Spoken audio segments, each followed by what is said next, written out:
Right, I do believe we are live. I'm back. You can hear me. All right. Okay. Hello. Welcome back to the Toffee Blues YouTube channel, your source for all things Everton. Back with another pre-match stream today, another big match, especially after the week considering. So we're going to get into plenty of topics to talk about today. Going into the match, be alive for probably about 45 minutes, and just before the match starts, and then I'll be going off to do the coverage. I'm sure Paul will go and enjoy a couple of beers in the sun. Obviously, it's a lovely day today, and hopefully a better result than we have been. But Paul, thanks for coming on. How are you doing today? Yeah, I'm okay, mate. It's been a mad couple of days, hasn't it? It was such a blur with that European Super League nonsense. It just kind of felt like the football world went crazy, but back to normalcy now, I guess. Back to focusing on stuff that matters, the actual football on the pitch, and just being angry about something that's. If you're going to be angry, then be angry at your own team for not being good, not at other teams for trying to go rogue, essentially. So yeah, I'm just glad that Everton are back playing again, and we can just return to the business that matters, really. Yeah, absolutely. I mean, obviously, it will obviously come up. I think it's basically impossible to escape it at the moment. There's a lot of protests going on outside the Emirates as well. A couple of shouts on Twitter as well that the game might be delayed, as obviously the Chelsea match was when they didn't let the team bus in. So we'll see how that one goes. But then, of course, we'll start off with the team news. Big headline as well: Dominic Calvert-Lewin coming back into the side. That's the major news, of course, as well. That we don't have basically a bench of teenagers, which is good. We've seen for a long time. We've been struggling with the squad depth. I mean, just looking at it straight away, only Nathan Broadhead really from the youth side that is having a feature on the bench today, which is good. But this is the team news you haven't seen it already. John Pickford starting in goal. Back four: Seamus Coleman, Lucas Digne on the fullback, Godfrey and Holgate, with Michael Keane not squad at all. So he must have picked up an injury. In midfield, you'd imagine of Allen, Andre Gomes, and Kofi Sigurdsson. Dominic Calvert-Lewin, as I mentioned, coming in up top. You'd imagine James Rodriguez off the right and Richarlison off the left. So, I mean, Paul, what's your initial reaction to that one then? It's a strong team. I'm glad that basically, as you said, we don't have to play a gang of teenagers who are probably, if you added all their ages up, doesn't come to 70 on the bench. Do we just say that there's no two goalkeepers on the bench for once? Yeah, for once, yeah, it's just Robin Olsen on the bench, and none of the youth players are on there. For once, just one goalkeeper on the bench, and that one goalkeeper is actually a senior player. That's great to hear. It's been so long since that happened, but yeah, it's a strong team, and it should be a team that's good enough to win this, because I haven't seen Arsenal's team, but I saw earlier on in the day that apparently Lacazette and Aubameyang are not in the squad. Yeah, that's true. I mean, I can just rattle off the Arsenal team here just before we carry on as well. Bernd Leno in goal. Chambers, I'd imagine, playing at right back. Rob Holding and Pablo Mari. Xhaka will be playing at left back, which is an interesting one. I'm sure we'll get into. Danny Ceballos, Thomas Partey comes back into the side. Saka, who we know is a danger. Emile Smith-Rowe, Nicolas Pepe, and Nketiah up front. So, in terms of the attacking lineup, it's weakened. I mean, they've still got some very good players like Saka, who's probably been a very dangerous player for them all season. And when I was speaking to the lads from same old Arsenal just before the match, in our opposition view, they said, he's obviously going to be the standout, and it's largely the side that they expected. Not too many surprises for them, but I mean, what do you make of that? I mean, we've known all season really Arsenal have their defensive frailties, however, and their attack was where they excelled more than anything, and they have lost Lacazette and Aubameyang. So how significant do you think that's going to be? That team you've just named, then, that's probably the weakest Arsenal side I can ever remember Everton having to go up against in all the years I've been watching football. I can't think of another time when Arsenal were as poor as that. And now they've got a few great players who you just mentioned. Like, I think Partey's a really good player. Saka's a youngster who's got a big future ahead of him. And I think other players who are in there, like Ceballos, the midfielder, if I'm pronouncing that right, and Xhaka, are capable of really good performances. Xhaka's, did you say he's at left back? I think that's right. I think he's played the past couple of games there because they've had a few injuries. So I think he'll be starting there again, yeah. I mean, I'm not overly familiar with him. I know he's like a utility player, but is he a player who plays at left back often and is like seasoned there and is used to it? Or is it like a Mo Besic going at right back for Everton in the FA Cup semi-final type thing? Yeah, I mean, I think we're all hoping it's a Mo Besic thing. I think it is as well. I think he's played a couple of games there, but I mean, it's obviously not a starting position. Be sure to let us know your thoughts on the team news in the comments as well. we'll get to them when we can. And just focus on our team as well. I mean, there's been a lot of talk about our best centre-half partnership. We know that Michael Keane and Mason Holgate did kind of struggle in that back five situation against Spurs. They made a couple of key errors that basically cost us the game in the end. Keane's been out of the squad altogether. You'd imagine that's an injury. I can't imagine he dropped straight out. But Yerry Mina on the bench as well. So what do you make of that? I mean, it will be that back two of Ben Godfrey and Mason Holgate. What do you make of that partnership? We've not really seen much of that this season, have we? Holgate's not played at centre half hardly at all, and when he has, it's either been with Keane or with Mina. I mean, Keane must have picked up a problem, as you mentioned, and it's probably come a couple of days too early for Mina because he's still coming back off an injury. So Carlo hasn't wanted to throw him back in the deep end straight away. But I'm looking forward to seeing how those two get on, because there's a good argument that Holgate and Godfrey should be our long-term centre-back partnership, because they're the two younger centre-backs, aren't they? They're the two centre-backs who are probably on the least amount of money, so it's not likely that we'll be selling them. Holgate particularly needs a massive game, because it wasn't all his fault what happened to Tottenham, but he and Keane were basically the fall guys, weren't they? And it's just been so long since Holgate had a really top-notch performance at centre-half, is it? I mean, he had quite a few of them last season, and that's why everyone got really excited about him. And do you remember all the shouts of make Holgate captain, things like that? I do. And it seems like this season, Holgate's just gone back to being that player he was before we loaned him out to West Brom, where he clearly had ability, but he just didn't have the concentration levels, and you just couldn't rely on him over 90 minutes in that centre-half position. He needs a massive game, because right now he's bottom of the pecking order at centre-half. He's fourth choice, and he deserves to be for his form. And if he is going to be this long-term centre-back starter, then he needs to start putting in some really good performances very, very soon. So hopefully even Godfrey, the two youngest players, can come together and show us that they've got the makings of a really, really good partnership.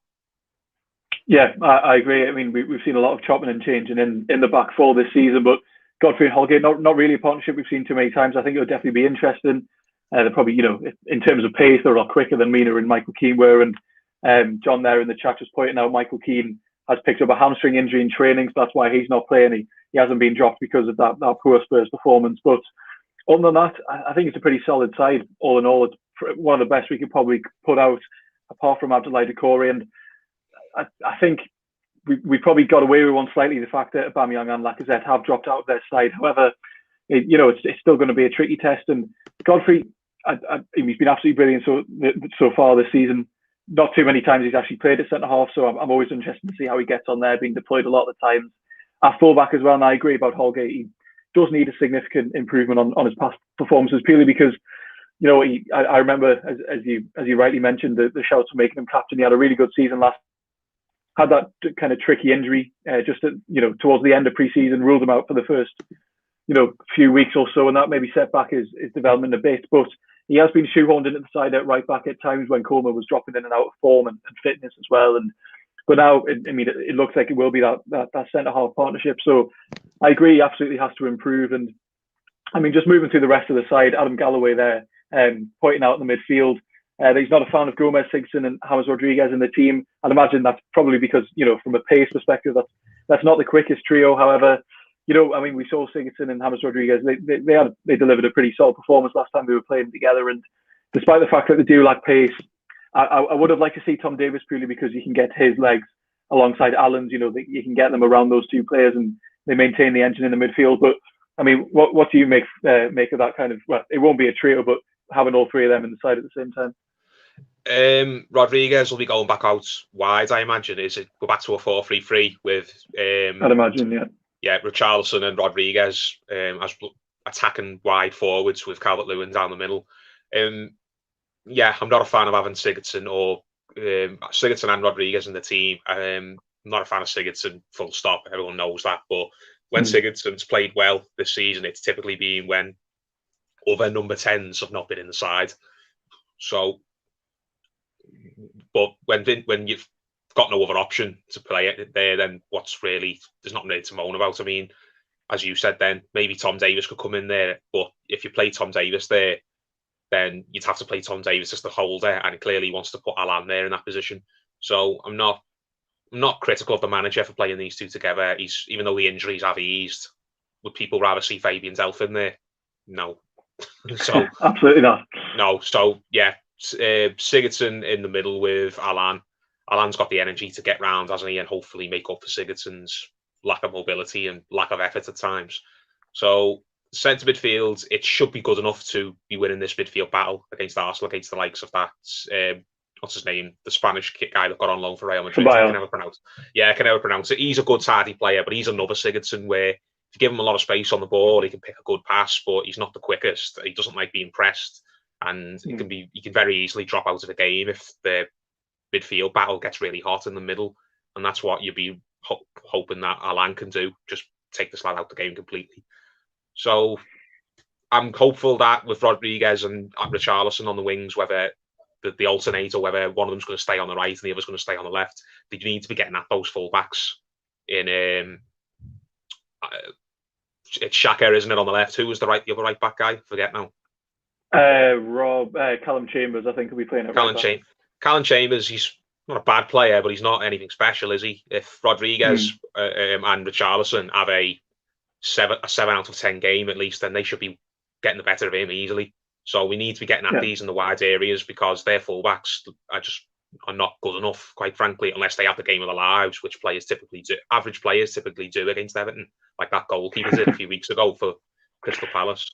Those fullbacks shouldn't be winning any battles against the likes of Richarlison or Rodriguez. So we need to really get at these because they've got too many weaknesses all over the pitch. They've kind of just plastered the team together like we've had to do over the last few weeks.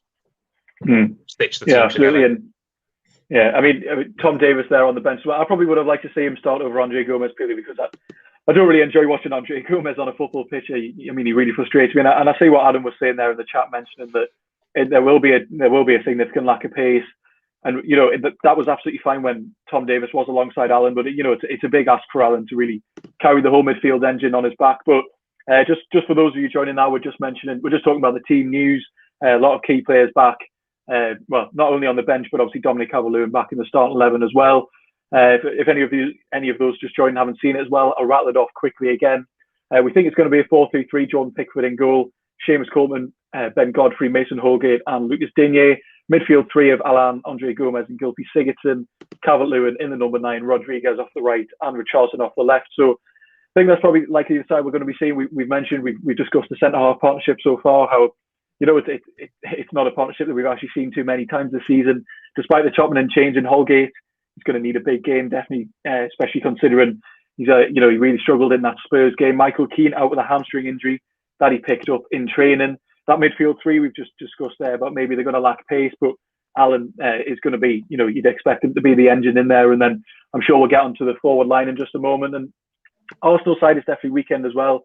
As Paul just mentioned, it's a lot of shoehorning players in certain positions. Granit Xhaka playing at left back, which is an interesting one. They don't have Aubameyang. They don't have Alexander Lacazette either. So a pretty weakened side for them. But I mean, you look at their bench: Martinelli, Martin Odegaard as well. I mean, Willian, he's really struggled this season, but I'm sure he'd still happily have a good performance against Everton. But other than that, I think it's a game that we absolutely should be winning. It's a game that we need to be winning to put our European hopes back on track, and it's a massive opportunity as well. We've never had really enjoyed our time at the Emirates, for quite a while in the league, especially. And I think it's a massive opportunity to beat a side that aren't actually too far off us now. I think if they win this game, shockingly, they actually go above us on goal difference, which is surprising considering. But for those of you just joining, be sure to drop us your comments down below. What do you make of the team news? And Erwin Koeman there, you see him in many of the streams. I think it's highly unlikely that he is Ronald Koeman's brother, but he mentions Paul. I know you want to sign Olsen. Thomas, what do you think? Yeah, I'm a big fan. I think he's been a very solid deputy all season, and if you could get him for less than $5 million, that would be absolutely ideal, because we've seen in the past we've had Jonas Losel coming to the team who never really pushed it on to do anything. Had a couple of injuries which did falter his progress slightly, but he obviously then went back to Midtjylland. I think he went back to, and I completely agree with Paul, and I'll come to you in a second, Paul, about Olsen. If anyone haven't heard your views so far, that he is a solid deputy. Of course, when Pickford comes back into the side, he's immediately back in. The club clearly like him a lot. Ancelotti's clearly quite a big fan of him, despite his moments of erratic form. And Olsen on the bench, and obviously the big news, we do not have three goalkeepers on the bench for the first time in a while. But Paul, I mean, as we already know, what are your thoughts on Robin Olsen? I like Robin Olsen. I mean, I don't think he's a world-class goalkeeper or anything, and I wouldn't be dead set on getting him if the club thought that there was another goalkeeper out there who was even better, who was available. Then I'd prefer us to go and get him. So I'm not dead set on getting Robin Olsen and just set my heart on him. But I think he's come in and he's proven basically, or he's done what we wanted him to do when he arrived. He's pushed Jordan Pickford and made Pickford a better goalkeeper.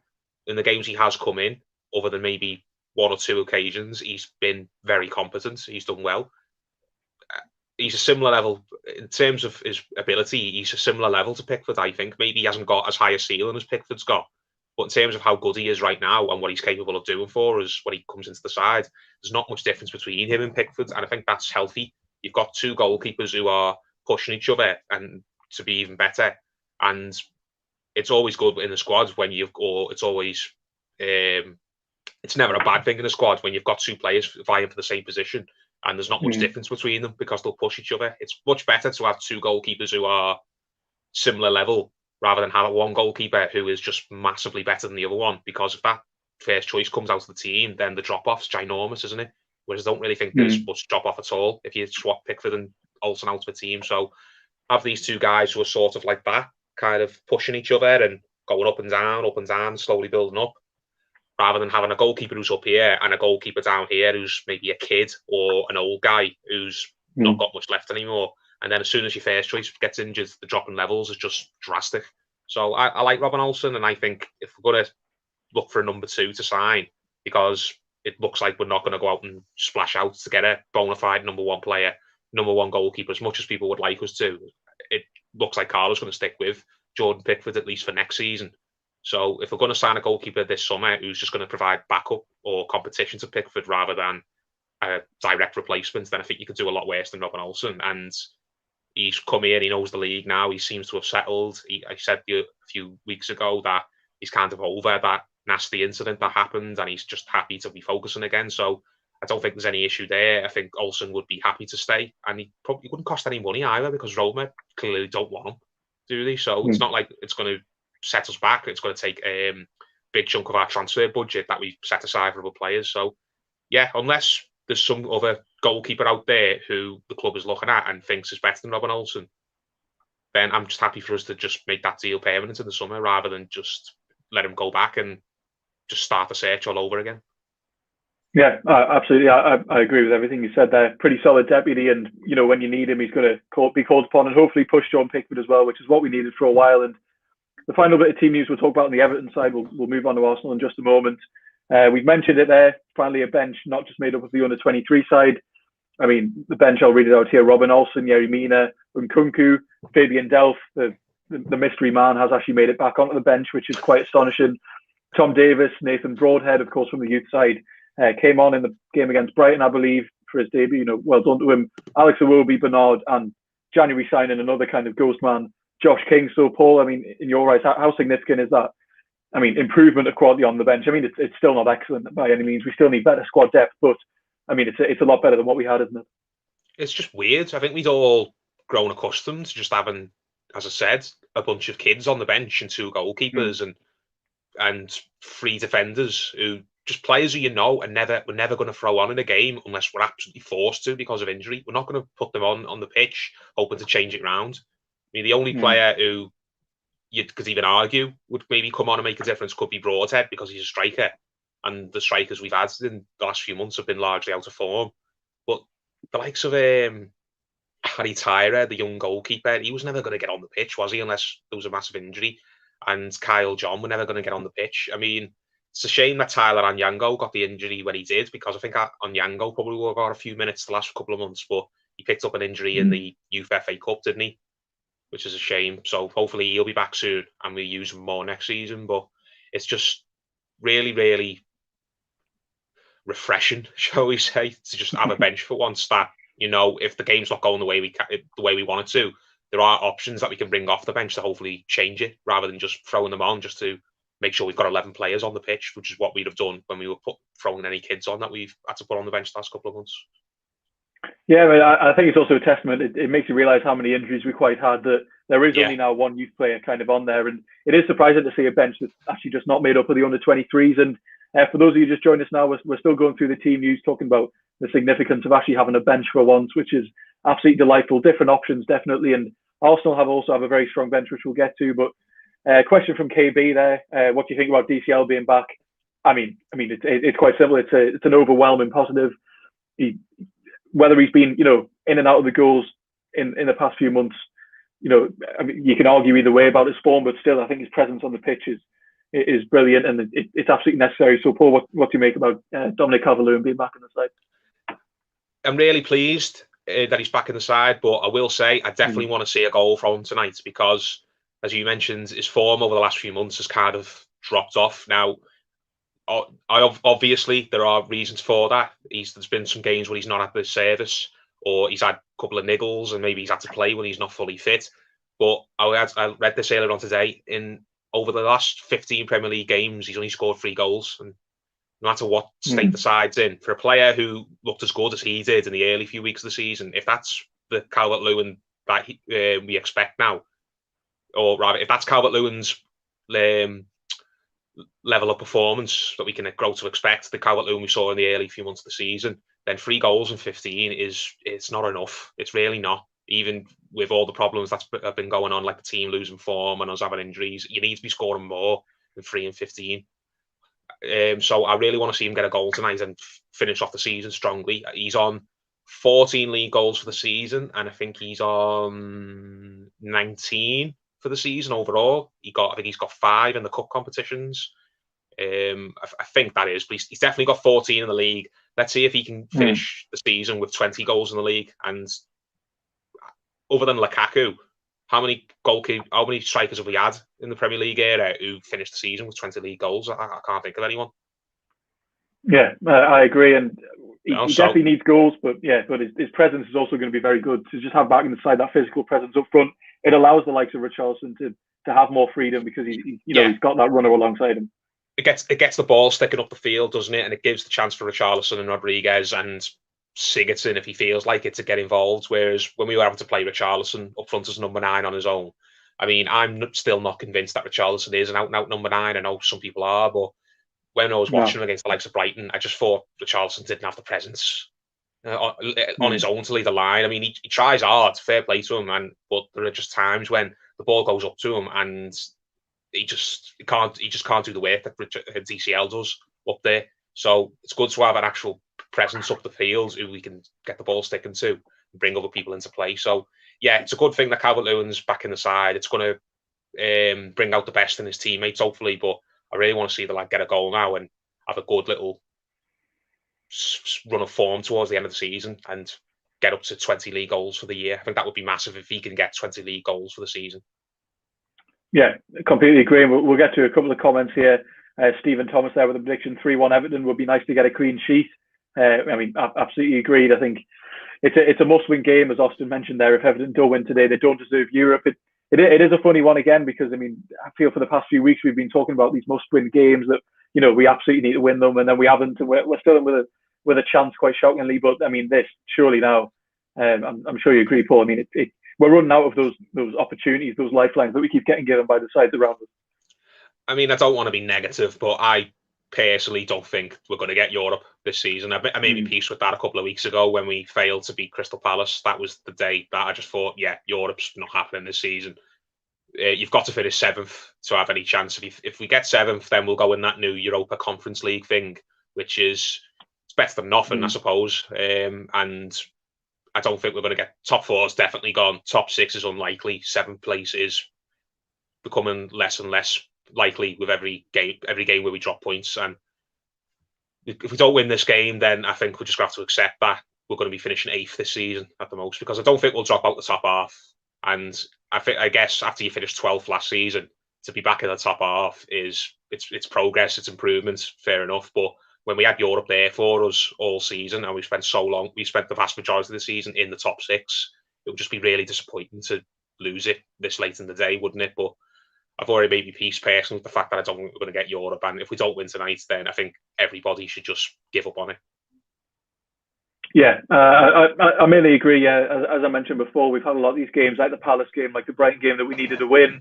A much better performance against Spurs, but we didn't win that one either. But I mean, just taking a quick look at the table as well, we also win with a shout. Shockingly, we do still have that random, game in hand against Villa that hasn't even been rescheduled yet. But just looking at the general European places, in fifth, West Ham 55.6, Tottenham 53, seventh Liverpool 53 with a game in hand on Tottenham, and us there in eighth, 49, but with one game in hand on Liverpool and 2 games on Tottenham. So, I mean, mathematically, if we win this game, we win the game against Villa whenever it gets rescheduled as well. I mean, technically, we are games European against Villa. places. 2 games against Villa. Of course. Yeah, we do have the 2. And City away as well on the final day. So yeah, I mean, that's a game. We need the points. We need the points before City. Yeah, basically the City games are right off as far as I'm concerned. Then there's 2 games against Villa. They are absolutely massive because if we don't win either one of those, then there's a very good chance Villa could finish above us and we could end up being 9th or 10th. And that would be really, really, really disappointing if that's where we end up.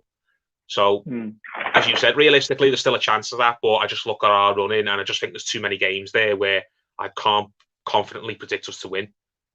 We could play Villa and we could get 2 draws out of it, which is enough to probably keep us above them, but it's not enough to close the gap on the European places. So if we win tonight, then it keeps that dream alive, and maybe I can allow myself to hope again that we can do it. But if we don't win tonight, then I think it's literally just making sure Villa don't overtake us for the rest of the season.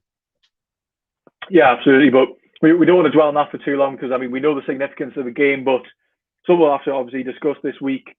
The Super League obviously came out again. It's been all over the shop. Chelsea had a pretty solid protest outside Stamford Bridge ahead of their match against Brighton. Now it looks to be a similar case for Arsenal. Obviously, there's a lot of pictures kind of surfacing from outside the Emirates, and Akon there, I believe that's how you'd pronounce your name. Is the protest outside the stadium going to affect Arsenal Everton more? Puts more pressure on Arsenal. I think it's a tricky one to discuss really because we won't actually know how significant an effect it will have on the players, but I mean, just seeing Phil Kirkbride's tweet there that Everton are using a hidden route to avoid delays getting in the ground. So there were a couple of rumours about that the game might have to potentially be delayed purely because we saw what happened at Chelsea. But what do you make of all the protests and what effect do you think that might have? Good on them for protesting. Good on them because those Arsenal fans are turning around saying we're not having this greedy ogre of an owner take us for a ride anymore. He's not going to treat our Arsenal. This is what Arsenal fans figured. He's not treating our club anymore just like a brick in his mansion that he can just do whatever he wants with. No, he's a custodian at the end of the day. And I'm all for those fans. And if this game, it doesn't look like this is going to happen, but let's just say something in the next 10, 15, 20 minutes happens that causes this game to be delayed, then I wouldn't have a problem with it. As long as no one gets hurt and everyone's behaving themselves in their protest, I wouldn't have a problem with this game getting delayed at the kickoff or cancelled altogether because these owners and the media who are now suddenly sticking up for them again need to realise that you can't just act like this has never happened. You've crossed the line massively, and it's time that these owners were held responsible for it by the supporters, and the media should be supporting the supporters in their effort to protest this. As long as nobody's going over the top, no one's causing any, no one's fighting or nobody's vandalising anything or things don't get unsavoury, then I've got no problem with fans protesting. The same way I had no problem with the fans protesting outside Manchester United a couple of days ago where Solskjaer had to come out and speak to them. I say to those supporters, good on you. As long as you're behaving yourself and you're not hurting anyone, if you're just there to make a peaceful protest, then I think you've all power to you because you're making sure that this story, this episode is not forgotten, that it stays in the news and that the owners responsible for this are not getting let off the hook. They're publicly getting held to task and they're going to keep getting publicly held to task until something changes. So good on those supporters for doing what they're doing. In terms of do I think it will affect the Arsenal players? Probably not. I mean, I remember 7 or 8 years ago when certain Everton fans were protesting and Neville Southall I went to a sort of a fan meeting where a lot of fans who were unhappy with the club at the time kind of got together, and Neville Southall was a guest who turned up. And someone directly asked Neville Southall, when fans protest outside games, like before kickoff, what is going through your head as a player when that happens? And Neville Southall, just very bluntly, in his typical way, just said, look, I know you probably don't want to hear this to everyone in the room, Said, but when you protest outside stadiums, the fans, the players, excuse me, language, don't give an F. That's what he said. They said they don't give an F. I mean, I'm not saying that what you shouldn't be protesting, because you could be in the right, but the players don't let their minds go there. Do you know what I mean? Said all they're focusing on is the game. Said they're not stopping what they're doing and focusing on the protests. I mean, obviously, with the Chelsea example the other day, when the bus literally couldn't get through the crowds, then that's different, isn't it? But he said when players just go to the stadium, when they get in the stadium and they're putting the kit on and they're warming up, they're not thinking about what's going on outside. They're just waiting for kickoff, essentially, and they've been thinking of the game for the last 24, 48 hours or so. So I think those Arsenal players will have just been in a bubble at the team hotel and just going over the tactics, what Arteta's drilled into them. So they're probably not going to be. It's probably not even in their mind what the fans are doing outside. And if Southall says that, and he was playing 30 odd years ago, when the players were nowhere near as disenfranchised, what's the word I'm looking for? When the players were nowhere near as coddled as they are now and hidden from the real world. When players now are even more protected and even more in a bubble and even more sort of out of touch with what the regular supporters thinks, I don't think it's going to make any difference to them if it didn't make any difference to players who were playing 30 years ago. So I'm not expecting any Arsenal player to be having a bad game just based on what's going on outside the stadium today.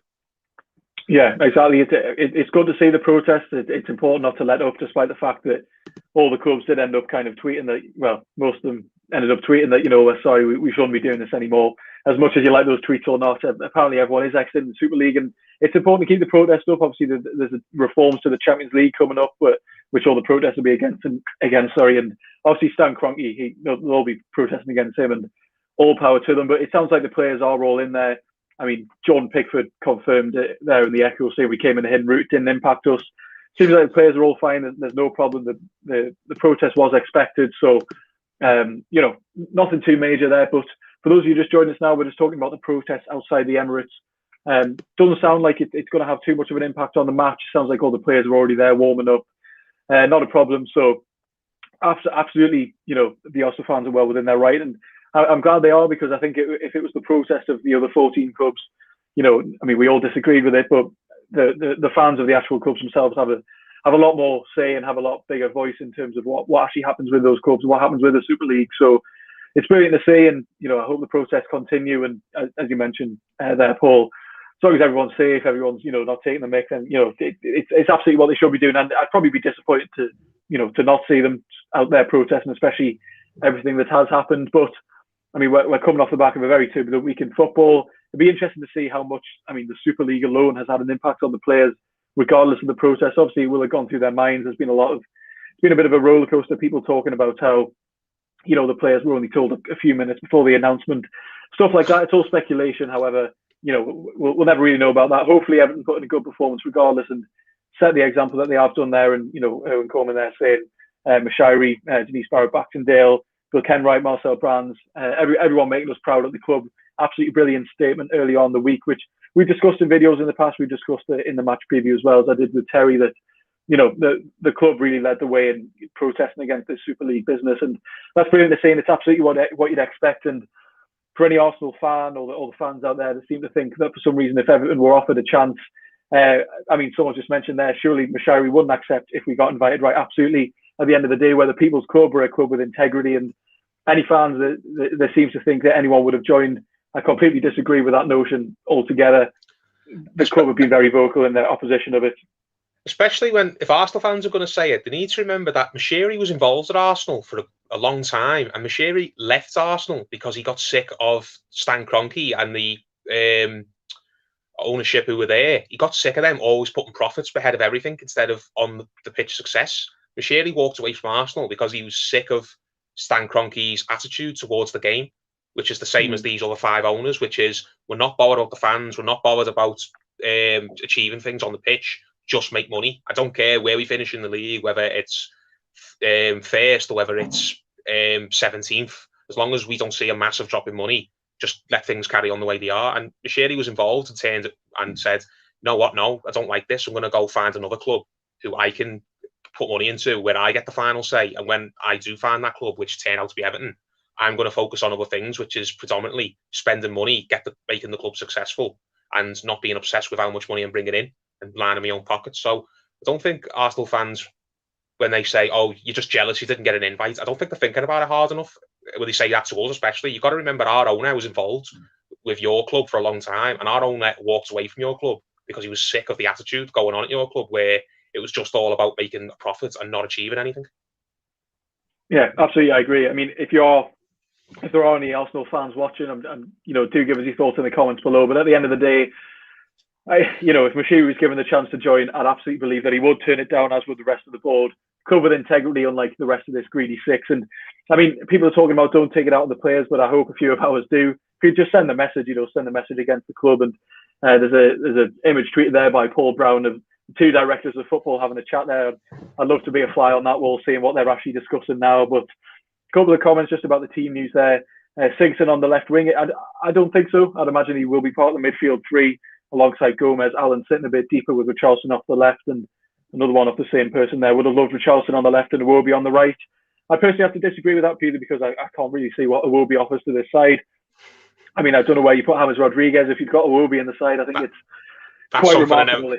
That's something I never thought we'd read out on here, or someone would say, "I'd love to see Iwobi basically on, as in on the pitch playing." Not if you said, "I'd love to see Iwobi back at Finch Farm," didn't even go there because he's useless, or "I'd love to see Iwobi driving the bus," then yeah, I'd get a laugh out of that. But you'd love to see Iwobi on the pitch. I think you're on your own with that.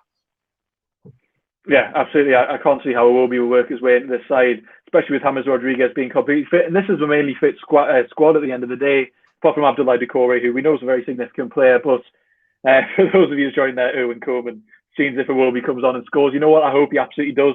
I hope he proves us wrong. It's never a bad thing if a player comes on and scores.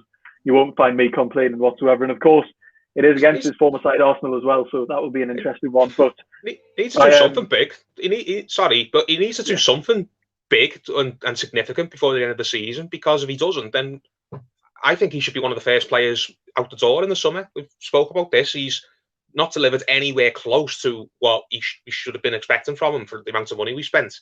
He's just a player who's let us down time and time again, or failed to show us what he offers. So he's going to have to do something special, whether it's coming on and scoring a winner in a massive game like this, or if he doesn't deserve it, but if he does get the chance to start in another game before the end of the season, actually putting in a really good performance for once, no matter what position he's in. So yeah, Iwobi, it would be great if he came on and scored the winner in any game, never mind this one. But he's going to have to do something massive. Otherwise, I think he deserves to be slinging out in the summer. I mean, I would sell him. I would have given up on him already after that Brighton and Palace game. After that, I was thinking, right, just get rid of this guy for any money, any offer we get. Just get rid of him, cut your losses, because it's not going to work, and he's too frustrating now. But if you don't know what Carlo thinks of him, but I wouldn't be shocked if Carlo was thinking the same thing as me, where he's just reached the point where he's thought, I give up with this guy. He's never going to do anything for us, no matter if I play him in his favourite position. He still can't deliver. Yeah, absolutely. And for those of you just joined us now, we've been alive for just under 40 minutes. Probably go for another 5 or 10 just before the match starts. We've discussed the team news, and one more thing I want to discuss about the team news actually is the Arsenal team news. Brian Rowland's there saying we may be a bit vulnerable at the back. I think Mina will have to come on at one stage. I think we've definitely got away with the fact that Lacazette and Aubameyang aren't in the squad, but nonetheless, Paul, I mean, I read outside you before, and I'll read it out again if you need, but we've spoken about the weaknesses in Arsenal's side. We know the defence is poor. We know that they don't have their big hitters up front, but who are the players you are quite concerned about coming up against? Who do you think can cause us problems? I think that Partey's a really good player, the one they signed from Atletico Madrid last summer. I know he's had a bit of a stop-start debut campaign, hasn't he? He got a bad injury in the winter period, and he's sort of come back into the team during this spring, and he seems to have found his place now and picking up his best form. I think he's a really good player, and he'll make a massive difference for Arsenal probably next season. That guy next to him, the Spanish guy, who again I can't really say his name without butchering it. Again. Ceballos, yeah, I can say it when I hear someone else say it, but when I have to think of it myself, I can't seem to think of the pronunciation. Ceballos, he's capable of really good performances. He's like a Sigurdsson for us, or an Andre Gomez. He can be woeful one week, and he can be probably the best midfield player on the pitch another week. So we've got to hope he doesn't have one of his better games. Saka's obviously the little gem, isn't he? He can have a game where, again, he's the best player on the pitch if he turns up and feels like it. where's the guy that got on loan from the Norwegian lad? Martin Odegaard. Yeah, there was a question in the chat there. Actually, he's back on the bench. He's not in the side though. So I mean, you've always got to be concerned about the impact that he might have coming on. But yeah, I agree there. I mean, Saka's their absolute gem. Emil Smith-Rowe is another. He's a good player. He's had a bit of an odd rise to their side, playing for Huddersfield, and then I think he played for RB Leipzig maybe last season, and then didn't really do too well at either of those sides. Comes into the Arsenal side. He's been pretty solid all season. So despite the fact they don't have Aubameyang and Lacazette, there are times that that there's a way to take advantage of them still, but they are still a danger with the players we mentioned. And they remind me a lot of what we were under Koeman for that season, where they've got a really top-notch, brilliant striker up front, but if you take him out the team, Aubameyang, then kind of what really are they type thing? Can you remember Everton without Lukaku? And we had the likes of who was it? We had like Cleverley and McCarthy, and we had who was the other forward player we had that year? Niasse. No idea. Yeah, pre-Steve Walsh, you know what I mean, before all these players came in, it was just basically the whole game plan was just lump it forward to Lukaku and see if he can do anything. And it feels like that's what Arsenal do at times. Just lump it forward to Lacazette or Aubameyang and hope that they can make a goal out of nothing. And if one or two of those players aren't playing, or one or two of those players are out of form, it just kind of feels like there's nothing they can do to hurt anybody. So I'm just hoping that without those two tonight, that they'll just be kind of a really bland, bang average, probably bottom half level side. Do you know what I mean? Because Arsenal would finish in the bottom half easily if they didn't have Lacazette and Aubameyang. I mean, look how poor they've been this season. They're only in and around the top half because Lacazette and Aubameyang have knocked a few goals in for them. But what was I going to say? That Odegaard, he's the player who worries me the most, because I could see him coming off the bench in the second half, maybe if we're winning the game or if we're on top and Arsenal want to turn the tide. I could see that Odegaard coming off the bench and making a massive impact, because he's essentially playing for a move, isn't he? He's not going to go back to Real Madrid. Arsenal are talking, they want to sign him, don't they? But apparently a massive transfer fee's been slapped on the top of him. And if he's going to convince Arsenal to pay that transfer fee, then he needs to be absolutely outstanding between now and the end of the season. And he's been largely good so far. So he's the player who worries me the most, that Odegaard, because if he comes off the bench with about half an hour, 20 minutes to go, I can just see him taking the game by the scruff of the neck and causing us loads of problems. Yeah, absolutely. I agree. He's a player with a lot of quality. And Martinelli as well, a good young player. I haven't really tracked his progress too much. Obviously, he kind of burst onto the team, been in and out of the side. And to be honest, I thought he might start over Nketiah today, which is, I'm surprised to see him not. But, we'll have to see how that one goes. Obviously, he could come off the bench and cause us problems. But that basically brings us to the end of our stream, just over 10 minutes until kickoff. So, thanks to Paul for joining me. Thank you all for your comments down below. Thanks for coming and watching the stream. Obviously, head over to Twitter for our match coverage. I'll be on the Twitter, and then just after the match as well, I'll be joined by Paul's brother Terry. We'll be giving our post-match analysis. Hopefully, we'll be in a really good mood, unlike the past couple of weeks streams. But hopefully, it's time to put an end to this pro runner form. Keep on pushing for Europe, and hopefully we get up there. So, Paul, have you got anything to add just before we end? No, I just agree with you. It's time to just put all this sort of doom and gloom behind us. It's been a strange week, hasn't it, with all this Super Six nonsense, and it's been just not a very uplifting couple of weeks for Everton, really. I mean, over the last month or two, we haven't had many good results, have we? Supporters have just been frustrated after games and sort of doom and gloom, thinking, oh, after that start, it looks like the season's just going to fall away. Even if we don't end up qualifying for Europe, let's just finish the season strong and give everyone a reason to feel excited going into their next season, rather than just have the attitude that I've had recently, which is just thinking, let's just get the season in the bag. Let's get it done with, because I'm just fed up with football now and I want to break from it. Let's win a few games and have all the fans thinking when the season ends, I can't wait for the season to start again next year, because we finished really well, and I can't wait to see what we can do next season with a better team and hopefully better luck with injuries, and when the fans can be back in the stadium. So let's get a positive result and just get fans feeling excited for the future. Yeah, absolutely. So thank you all very much for watching. Head over to our social media now. Let's hope for a good performance. Put this, as I mentioned, put the poor run of form to an end. Keep on pushing for Europe, and stick it to these greedy, these super, whatever you want to call them, the six. Absolutely stick it to them. So thank you all very much for watching. We'll be back after the match with our reaction. So up the top, let's hope for a good performance.